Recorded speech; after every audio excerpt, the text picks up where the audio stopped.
Hey, what's going on everyone? Welcome back to the channel. My name is Dr. Vincent Esposito, and today we're going to be talking about hypertension or high blood pressure and some natural strategies for it.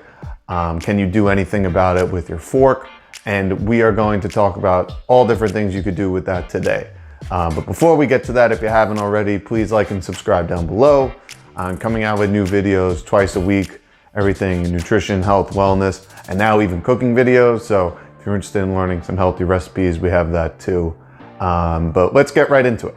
So let's just define high blood pressure really quickly. So it refers to the excess force the heart puts out and puts against the artery walls. And that excess pressure is referred to as high blood pressure. Now, here in the States, it's estimated somewhere around 80 million Americans have high blood pressure. And some estimates go as high to say that about half of all Americans have high blood pressure, whether they know it or not. Now, according to the Global Burden of Disease study, it's estimated that high blood pressure is the #1 risk factor for mortality worldwide. And this is a huge issue when you say that high blood pressure is associated with things like heart disease and strokes and aneurysms, all of which are major killers here in the US. And because it plays such a major role in our health in terms of a risk factor for a variety of different things, it's really important to go over some strategies that we can implement at home to reduce the risk for high blood pressure in our own lives. So one of the first myths we need to dispel is that high blood pressure needs to rise with age, when since about the 1920s, so about a century ago, we've known that this necessarily isn't the case. Around this time, there were studies being done in rural China that found that many of these people remained within the ideal range of ideal blood pressure, somewhere between 110/70 throughout their entire lives. And this was mostly attributed to their plant-based diets, mostly what they were eating. Similarly, a study done in rural Kenya that tracked over 1,000 Kenyans found that people who were eating mostly plant-based diets, which was just based on what was around for them, their blood pressure actually went down as they aged instead of as going up. Primarily, this was due to consuming whole plant foods, things like whole grains, vegetables, dark leafy green vegetables especially, beans and legumes. What's interesting too is in most of these populations, they reach the ideal blood pressure, which I mentioned earlier, which is actually around 110/70 versus the 120/80. And turns out this is fairly normal to reach if you happen to be consuming a whole foods plant-based diet. And to put this in perspective, there was a study done on Adventists, 89,000 of them in fact in California, who due to religious restrictions are mostly vegetarian to begin with. And they found that those who even were meat eaters, they only ate meat about once, twice a week at most.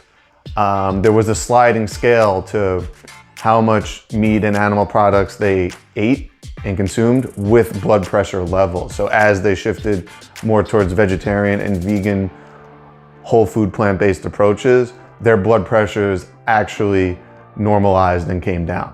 In fact, those who went completely vegan in this study cut their risk for high blood pressure by 75%. So as you can see here, what we're putting in our mouths can really have an effect on addressing one of the major killers we have here worldwide. Now, from a functional point of view, there are certain nutrients that seem to be deficient or in low numbers when hypertension is in the equation. So let's go over some of those and how you can improve them. The first big one is going to be the sodium-potassium balance. Now, generally with high blood pressure, high amounts of salty foods are going to cause an imbalance between your sodium and potassium ratio. And these are interlinked when it has to do with cellular metabolism. So getting more potassium while limiting your sodium intake is going to be pretty key for lowering high blood pressure. And foods high in potassium are mostly things like dark leafy green vegetables.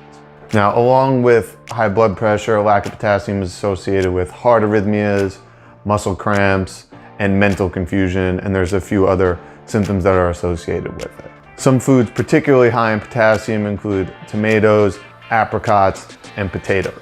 Magnesium is another crucial nutrient to consider when you might have high blood pressure or you do have high blood pressure. So it's estimated about 75% of Americans don't reach the recommended amount of magnesium. And the reason magnesium is key in high blood pressure is because one of its major roles is in vasodilation. So it actually dilates blood vessels, leaving a wider opening. And when there's more surface area for blood to flow through, that means there's less pressure pounding up against those vessel walls every time your heart beats. Now, magnesium is found particularly in nuts and legumes, as well as a lot of leafy green vegetables and some whole grains. Now, I know I talk about vitamin D a lot, but again, there seems to be some sort of correlation with low vitamin D levels and potentially high blood pressure. The best way to go check that is to simply go to your doctor and run the blood test.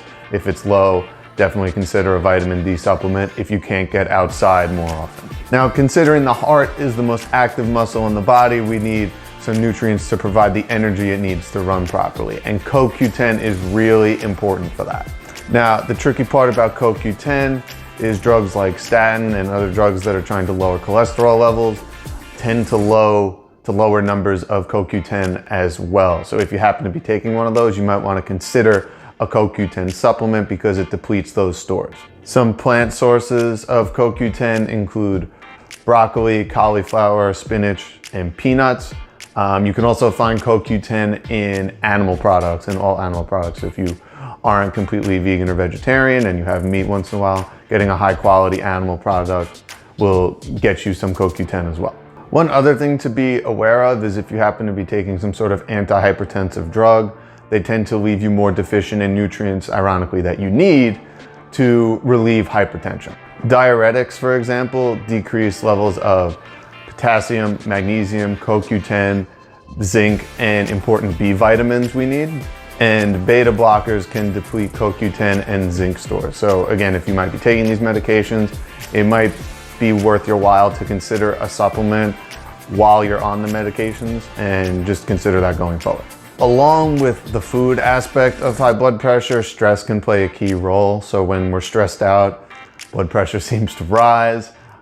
So it's really important to find some sort of techniques or habits that can help relax you and calm you down. Now, for some, it might be meditation. For some, it might be just taking a walk outside. Reducing usage of social media is kind of a key one that I've talked about before, especially for millennials like me.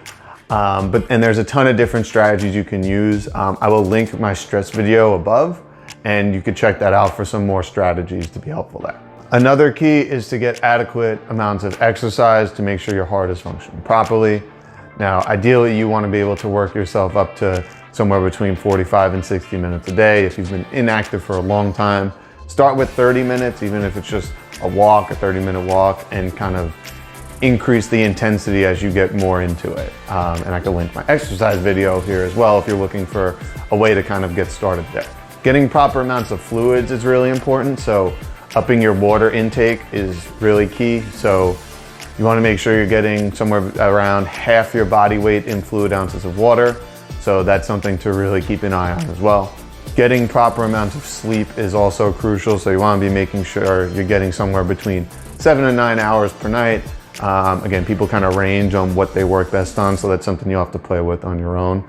But also kind of be smart about it. Like try to avoid caffeine and stimulants, especially later in the day. That'll help with sleep. Alcohol consumption and especially smoking. Definitely want to stay away from that if you're looking to control your high blood pressure. So as you can see, there's a lot of moving parts here when it comes to hypertension, but a lot of it's based on, you know, your fork and what you put in your mouth on a day-to-day basis. And just like it was kind of laid out in this video, you know, it's not going to happen unless you actually do it. And it's really important to consider, again, the day-to-day choices that we make. And we have the option every time we sit down to eat, if we're going to consume more of a standard American, a westernized diet that's going to really balloon those arteries and cause a lot of issues that way, or choose foods that are going to really do the exact opposite and improve and really lower our blood pressure levels. And that choice is made every time we sit down to eat. And that's really, really important to keep in mind. And it's really important to see that one of the major killers worldwide can simply be addressed by using a fork and knife at a day-to-day basis. So I hope you enjoyed this video. I hope you got some good information from it. Again, if you have any questions, comments, leave them down below. I'm happy to start a dialogue and answer any questions you might have. Again, if you like this, please like and subscribe. Coming out with videos twice a week. Everything nutrition, health, wellness, and recipes, so that's always fun too. But until then, take care.